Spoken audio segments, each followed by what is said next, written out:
Supermoto peg sliders. What are they? Why are they? Why do I need them? Who makes them? That's what we're gonna work on in today's video with the Sherco 500. A peg slider is a type of slider that goes under the peg. There's really like three main reasons you want one of these peg sliders. One, it's crash protection. This is one of the points it's gonna touch the ground if your bike goes over. The other thing, if you're a total bag, is that on a Supermoto we tend to lean over quite a lot and the pegs can touch the ground on the track. If we leave our pegs raw, we're tearing the pegs up. But the problem is the peg itself is not necessarily the best slider to go across the ground. We want something that's going to glide smoothly over the surface. It's not going to hang up, catch on something.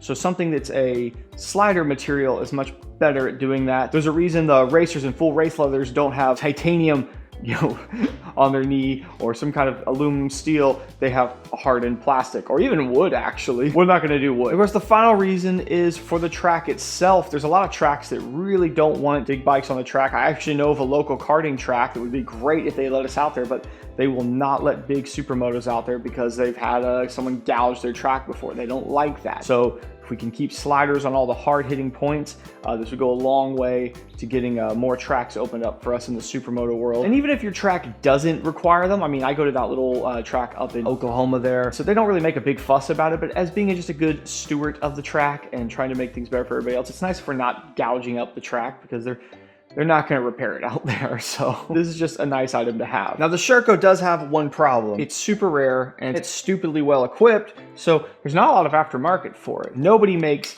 peg sliders for this Sherco. But here's the deal. They don't make peg sliders for a lot of bikes. That's just kind of a rare item. Typically what you have to do is go to an aftermarket peg. Now I've not found any aftermarket pegs for the Sherco that claim that they can do a peg slider, but I do believe there's like a Yamaha or something's almost the same, the slightly different pin size. People have figured something out. I could probably find a peg that's close that someone makes a slider for, but that would feel like a step forward, step back thing because these are pretty good pegs. I want to make these work. And I think there's a bunch of you out there in a similar situation. You probably don't have a Sherco 500 Supermoto, but you've got a bike, got a nice set of pegs for it. You don't necessarily want to try to source out some Supermoto ones.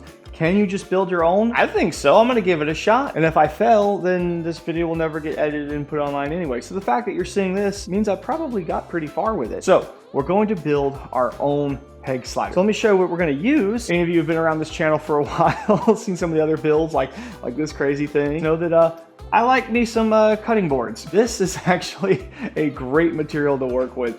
It's almost like working with wood. It's pretty easy to cut up and play with. It's pretty darn strong. I mean, people make skid plates out of this stuff. So I'm gonna try to make a slider out of this. And the second thing we'll have to do is figure out a way to attach those to the pegs. I'm gonna see if I can make some straps that go over the center of the peg. I did this on my WR450 and I never ever messed or bothered with it again. It was years of riding, it hit the ground numerous times, never even got close to the point of needing to replace them. So I think we can make something work. I've got some ideas. We're gonna be employing some CAD, some cardboard aided design. Maybe I'll inspire you to try it yourself. Or you'll go, this is a terrible idea. I'll tell you though what's really ridiculous is that the US government was going to just ban TikTok. And I guess they still just could. That was the top of their concern.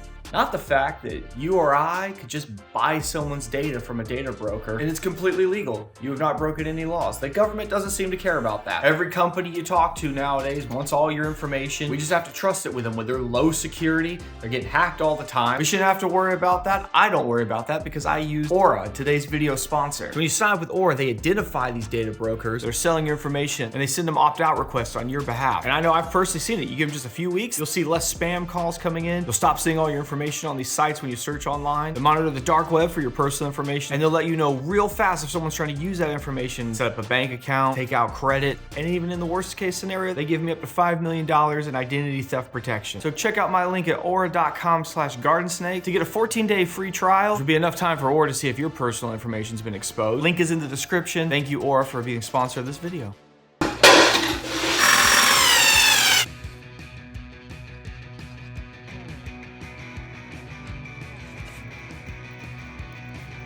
So down at the bottom there, the peg will push up, slide right on it. This should work. I think this should work, right? All right. You can use just about anything to cut this stuff with. I've used a saw before. My brother's used a jigsaw on this. There's a lot of things that would work. We're gonna use this old grandpa machine here, like a small bandsaw, I don't know. I got this thing for free from my brother one time. So I've done pretty good with it before. It's pretty easy to feed the things into this and keep it straight. I got this as low as I can. Let's see what we can do.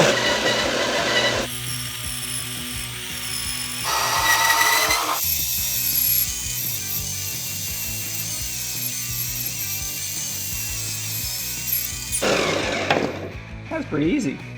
Hey, that does look the part. Now we gotta figure out how we're actually gonna attach it. We want it just slightly proud. WR, we basically made a strap that went over one of these center pieces. They're a little bit simpler on that bike because they had kind of a normal T-peg. We got this sort of cross piece here, but I don't see why we couldn't essentially do the same thing. Maybe a piece that bridges over here to here, drill holes, bolt it, countersink it from the bottom side. I've got paper and scissors. Let's see if I can work something out, some kind of shape that would make sense for like a bracket. This is kind of crude stuff right here. What if I had like a little strap of aluminum here, and it kind of, we drill the hole to go through this spike. Let me play with this a little, see what I can come up with. That would get pushed down onto that. I think this can work. I'm gonna give this a shot. Found a much nicer, thinner piece of aluminum I had. This is something I was doing something with once upon a time.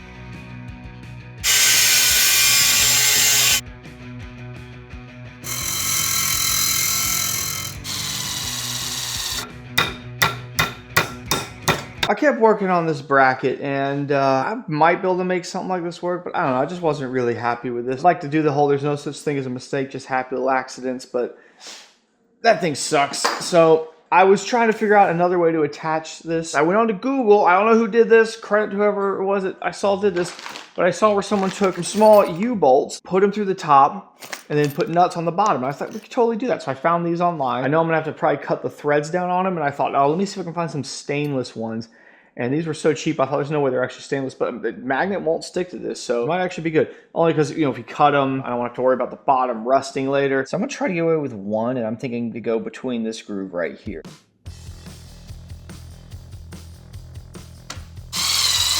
Got these holes drilled in it, and the U-bolt will go in. I haven't countersunk the bottom for the nuts yet, or trim this down, but what I want to see is how that's gonna do with just a single U-bolt. Is it gonna try to move? That's in the right position there. I think that's acceptable. Like, that's not gonna really interfere with my grip on this peg, I don't think. No, I think that can work.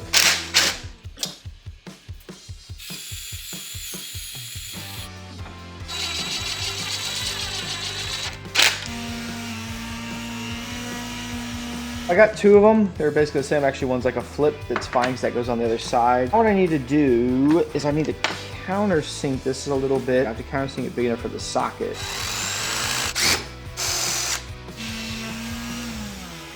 It's still long. We got to trim this down.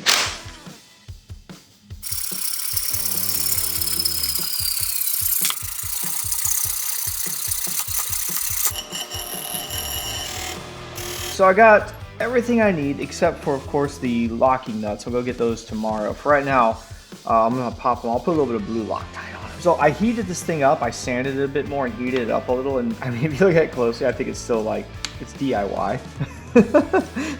It doesn't look as good as some other stuff on here, but I think it's fine. Got a peg slider, guys. Peg sliders, we've done it. Do they actually work? I mean, it's a little too cool out, and it's not really good conditions. Maybe if I could find a good parking lot on a warm day, we could find out. I did test it though in the garage, kind of laid the bike over, just seeing how it translated from peg folding up and down. I don't know how great of a test that is. I think they look okay. They look a little DIY when you get close, but about 5 feet back, I think they look completely normal. But when I get up close, there's some things I don't love about them. Like I kind of wish maybe we got a smaller U-bolt, because if they were smaller, they might be tighter in, which would get the outside nut further away from the sliding point, and it would be a smaller nut, easier to countersink. I think there's some things I could change if I were to do them again. Sorry about that, battery died. What I was gonna say is that if I were to do these again, I think I would actually just cut out a kind of a square shape that's kind of close, kind of approximate, build everything else, and then go in there at the end and trace it, and then cut it. Last thing I do is cut out the actual slider, so kind of reverse that process. But otherwise, I think that turned out pretty good. It's kind of fun to do little DIY projects like this sometimes. I think most of these bikes in here, a lot of these projects we've done, we end up bolting on the crazy high dollar stuff, and we get all this cool stuff from these brands, and that's good. But sometimes that's not as applicable to somebody else out there. And I think something like these peg sliders is a really good DIY project like that, because you're very limited on which brands do Supermoto style peg sliders like that. It's not a super common thing. And so I think there's definitely some of you could benefit from a video like this. But hey, we also have a lot of just normal stuff coming up soon. We're going to be bolting on a handful of parts. Got some new stuff sitting up there. You know, stay tuned for that. Winter apparently has returned. Like a random spring day the other day, and everyone was like, oh, it's summer's here. It's like, no, it's still February, folks. It's been raining. It's been cold. So it's good. We have some garage stuff to do. Also, don't forget, we have the CB1000 here. This is a giveaway bike. Pretty cool bike. I'm trying to get more content on it, but the weather's been, like, since I've had this thing, it's snowed, it's rained, it's cold, and crappy. I added, I got it tucked in here right now. I got to take the seat off. I added a heated wire to this so I could run my heated gear, and it's still just been too cruddy. Hopefully, time though the weather does get good, this thing will be done up good. We can get out to the track, do some good running with it, and put the peg sliders to the test. If you want to jump in my Discord and chat with me, you can do that by joining my Patreon. It's just $1 a month. That'll give you access to a lot of longer cuts of videos. There won't be one for this. This is a simple enough video. I think we'll just have the normal cut. But often a lot of the videos have a longer version. We don't have any monetization on them. There's no like censorship, or it's not even just like swear words. There's just certain things I sometimes say in videos. They're not anything terrible, but you know, we have to watch what we say, at least for now, still on the internet. Maybe things will get better. I don't know. It's been kind of a weird time here to watch a lot of the tech companies and social media companies kind of change their rules about things with the new administration here in the US. And you always kind of wonder, like, are y'all doing that because you think it's the right thing to do, or because you think it'll please this administration? And you know, it's kind of a weird deal. Not to get political with it, it's a mixed bag of stuff with that. But I mean, I think ultimately, you know, it's been weird. I mean, think about it, I'm a motorcycle channel. Political. I'm not like a weapons channel or anything like that. But yeah, like I've definitely felt the weird wrath of the last few years of like, you just got to watch what you say on here. Like I will see how the monetization goes. I see how videos get pushed and don't get pushed. It's weird that I've been wrapped up in any of that. I don't understand how that could happen, but it has. And by basically making the public version that I put out of these videos not edgy, if you will. Not that I think I even get that edgy, but you know what I'm saying? Like by doing that, we can try to stay a little bit in the better graces. So hopefully that trend continues on the internet. I think that's ultimately better. Anyway, I'm not trying to get political or anything here. I know it's a weird topic. Anyways, thanks for watching the video. We'll see you next time.